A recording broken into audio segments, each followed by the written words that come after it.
War war cinema చూసినామండి.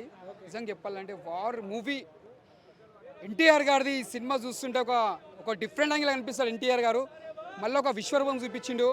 మళ్ళా తాతకు తగ్గట్టు మన్మడు అనిపించుకుంటూ ఎన్టీఆర్ గారు. హ్యాట్సాప్ సార్, నీ యాక్టింగ్కి నిజంగా చెప్తున్నా సూపర్ చేసిరు యాక్టింగు. అంటే ఎక్కడ కూడా తగ్గకుండా యాక్టింగ్ మాత్రం ఒక డిఫరెంట్ యాంగిల్ అది చేసిరు.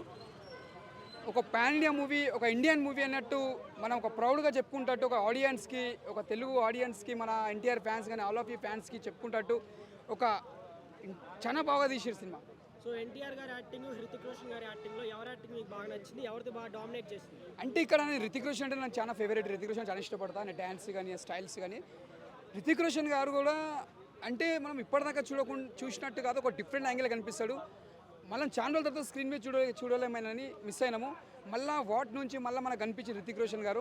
ఇద్దరు పోటీపడి చేశారు. అంటే ఒకళ్ళు తక్కువ కాదు, ఒకళ్ళు ఎక్కువ కాదు, ఇద్దరు పోటీపడి యాక్టింగ్ చేశారు. రితిక్ రోషన్ గారు ఎన్టీఆర్ గారి ఇద్దరు బాగా చేశారు. ఎవరు తక్కువ అని వాళ్ళు ఎక్కువ అని కాదు, ఇద్దరు బాగా చేశారు. ఇక్కడ చెప్పాలంటే ఇక్కడ డ్యాన్స్ కూడా మన ఇద్దరు మస్తు చేశారు. ఎన్టీఆర్ ఒక డ్యాన్స్ కానీ మన రితిక్ రోషన్ ఇద్దరు డ్యాన్స్ చేస్తుంటే ఒక సింహం పులి ఎట్లా చేస్తుందో అట్లా అనిపిస్తారు డ్యాన్స్ చేస్తుంది. సో ఎలివేషన్ సీన్స్ ఏమైనా ఉన్నాయా వాటిలో? ఒక ఎలివేషన్స్ కానీ, ఒక బ్యాక్గ్రౌండ్ మ్యూజిక్ కానీ, అంటే మనం చూసినప్పుడల్లా ఒక డిఫరెంట్ మనకు ఒక ధూమ్ లెక్క కనిపిస్తుంది కొద్దిగా. ఒక ఫైట్స్ కానీ, అంటే ఒక ఫ్లైట్ మీద ఫైట్స్ కానీ, మళ్ళీ వాళ్ళిద్దరు కొట్లాడేప్పుడు ఫైట్స్ కానీ ఒక డిఫరెంట్ యాంగిల్ కనిపిస్తారు ఇద్దరు. స్టోరీ లైన్ ఎలా అనిపించింది?